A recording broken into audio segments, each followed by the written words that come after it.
Hello, my friends, and welcome back to A Nurse in the Kitchen. This is your friend, Nurse Maggie, and I'm here with part 3 of our series on nursing supervision.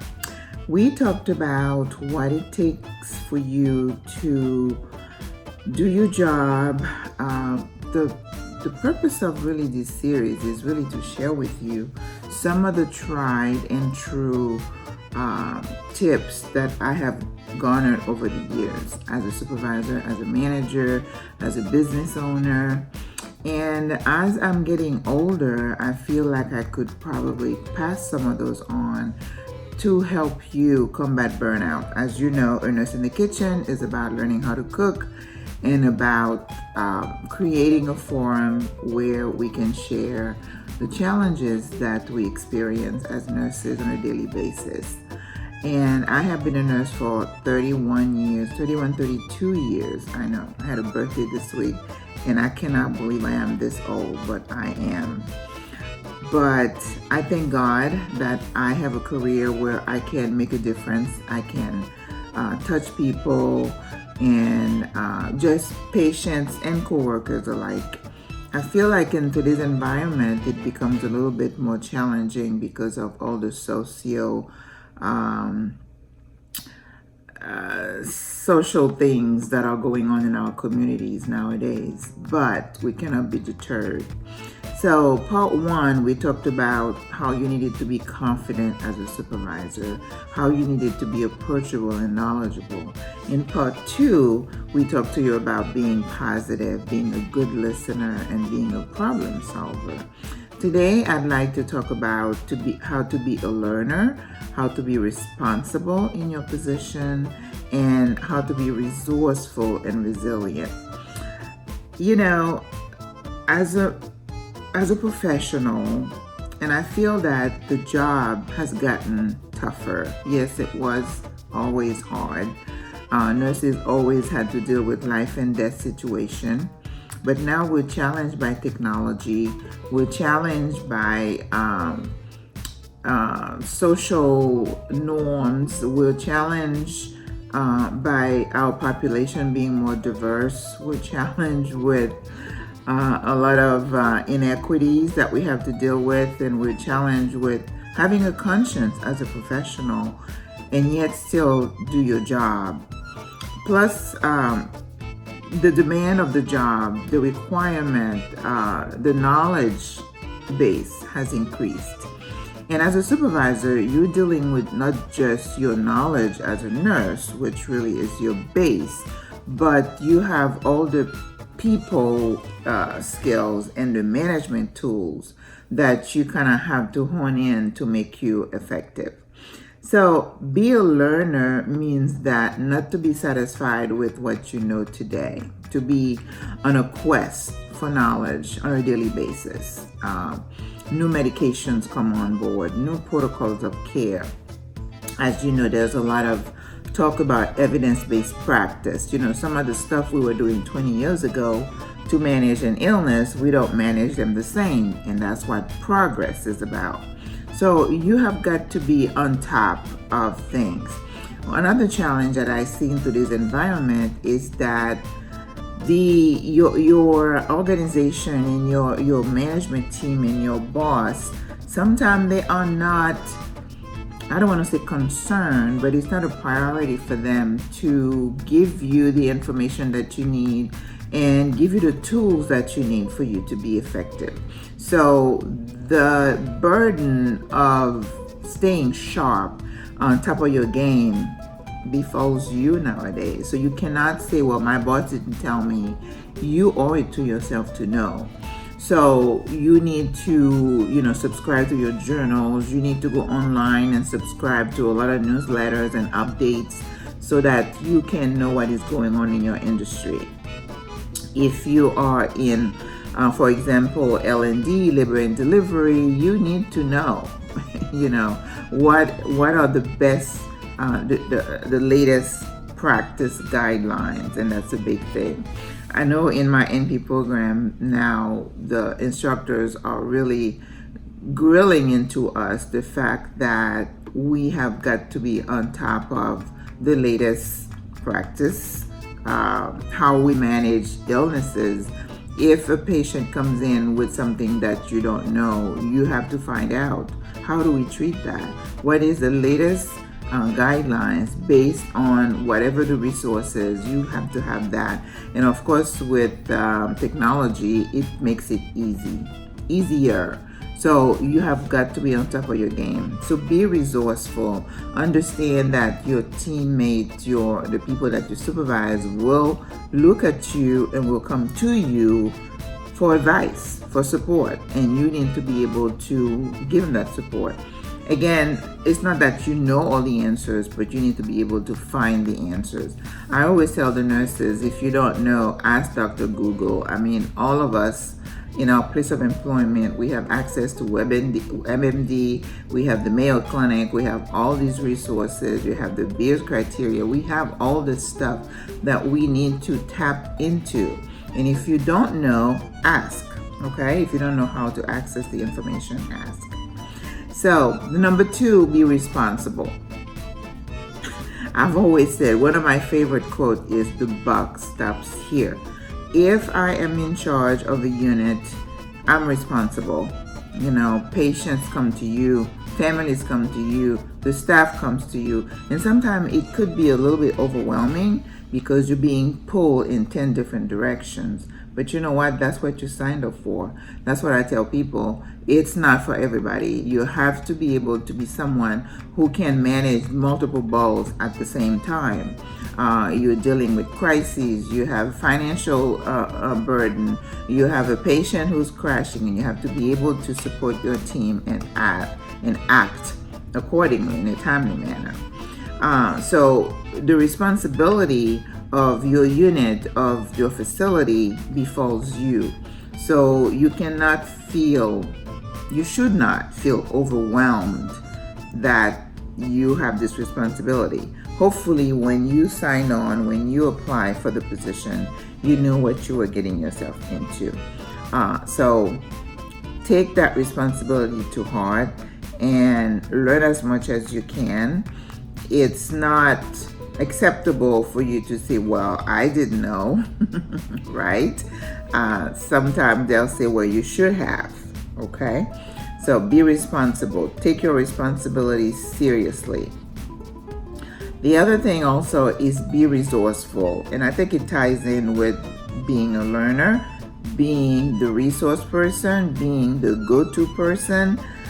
Sometimes the answers that you need are not so obvious, and it doesn't make you look weak if you ask someone, what do you think?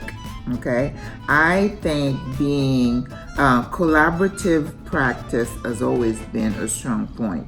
I remember my friends at a particular hospital, and we did the Baylor program. Let me tell you, we ran that unit like a well-oiled machine. We knew what everybody's strength was, and together we were strong. Somebody was really good with IVs, somebody was good at diagnosing if the problem is, somebody was good at dealing with family issues. So we made it work. So being resourceful, being able to, when you have a situation, for example, I had a situation in my job the other day where we had a power outage somewhere. So they come to you. I mean, they're going to come and tell you. There's this girl who always, I think she teases me. She's like, Madam Supervisor. And usually when she's coming to you with that line, it's like, uh-oh, what now? So it's something that she's trying to find the answers to, but she comes to you. And you have to be, again, approachable where they'll feel comfortable coming to you. The last point I want to talk about is being resilient. Being resilient, I think, probably should be the number one trait that we as nurses should have. I need you to go into nursing or into your position with a long-term perspective. See, if you go into a job expecting to be there, say, oh, well, if it doesn't work in 6 months, I can always leave. See, if you have that mindset, then you're setting yourself up to give up. when the going gets tough. So if you say, alrighty, I've accepted this job, I know it's going to be challenging, I'm going to give it the best that I have, okay? And again, like we talked about in the morning, get your, wherever shift you work in the beginning, get yourself in the frame of mind where you're positive and you expect good things to happen. Don't go into work expecting that you're going to have 4 codes, you're going to have 3 falls, and no, you're setting yourself up.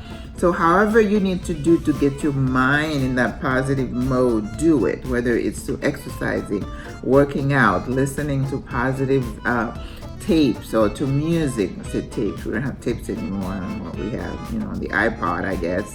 But you need to surround yourself and your mind, feed your mind with positive stuff, Like me, I like to go on the piano and play a little bit, and that's good. I like to cook. Well, that's a given, Yeah, I think for me, cooking is the cure to all my ills, whether I'm happy, sad, angry. I start cooking, oh my God, and I don't know, I told you guys that before. It's like all the good hormones and whatever start flowing, and I feel awesome. So whatever it is that gives you that positive feeling, do it. Do more of it. Find time to do more of it. So be resilient.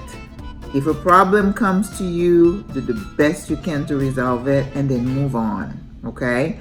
Because you cannot, it's not a failure. It's not going to be positive all the time.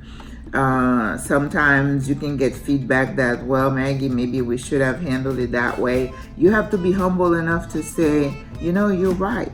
Because I'm not right all the time. You're not right all the time. I've watched a couple of videos lately, and some of the comments or titles of those videos are like the patients with a certain, gosh, I don't know if I even want to say it. Patients have always been difficult, and nowadays, especially in long-term care, well, not especially, everywhere, the family members, I think the level of nursing being the most respected profession, sometimes you wonder, because we are not being treated very nicely sometimes. And that can be discouraging. But what I want you to remember is that out of, let's say, 60 residents, if you have 2 bad apples, don't let those 2 decide what everything is like, okay? You have to be able to separate those 2 from the rest and focus on the positive. We talked about all that. So I am not going to keep you any longer. I feel that as a manager, you have to go in your position as a supervisor with your eyes open, expecting that you're going to have multiple responsibilities. Understand that you are accountable to your boss, your managers above, and you still have your employees. I don't want to say below, but you still have that other group of people who needs you. I think sometimes managers feel that it's more important that I meet the goal that management has set for me, and I'm going to put the pressure on these employees over here so I can meet my goals. But I think you should equally invest your time and energy into both. All right? And if you do that, then you're going to have happier, they may not be happy all the time, but happier employees that are going to make your job easier. And one of the easiest way to do that is to build trust. Building trust with your managers to know that, well, you know what, if I give you something to do, it's going to get done. Be responsible. You know your deadline. You know what you need to do. Get it done. Even if you have to stay late, you have to work extra hours, it doesn't matter. Just do it. But at the same time, understand that you have these employees over here who are looking to you. They need you to feed them. They need you to support them. They need to trust you that you got their back. And it's not an easy thing to explain to employees that you're wearing these multiple hats. And it takes time, as I said before, to build trust. It's just like any relationship, it takes time to build that rapport. So give yourself time. Don't be discouraged if after 2 months you don't see the results. Keep at it. Keep doing the right things. Be resilient. Be positive. I work with someone right now who I call her the party planner. She's always doing something fun, for the employees, and that goes a long way in lifting morale, making people laugh, making people bond, whatever it is. Because even though we're dealing with the stress on this side, it's nice to have an outlet where you can let your hair down, you can have some fun and smile. And then again, smile, enjoy your job, be kind to people, don't retaliate, don't go tit for tat. If this patient said something to you and you're unhappy, then you're just not nice to them. Don't do that. It's not gonna get you anywhere. Okay? I hope you have enjoyed this series. And again, we're still alternating. 1 week we're doing something nursing, 1 week we're doing something cooking. Last week I did the patties. I didn't see too many responses about the patties, but you know what? I'm one of those people. If I start doing something, I'm gonna stick to it. I'm not gonna give up. So next week, my girlfriend suggested I do wraps. So I'm gonna be doing all kinds of wraps next week because some people have a hard time with the folding. So I'll show you the technique. I hope you have a wonderful day. It is the weekend again. I'm going to work tomorrow. I'm in this practitioner school. Things are tough this summer, but I'm a survivor. I'm gonna get it done even if it kills me. That's what I say. But it won't kill me. I'm stronger than that. So have fun. Enjoy being a nurse. God bless you. I love you.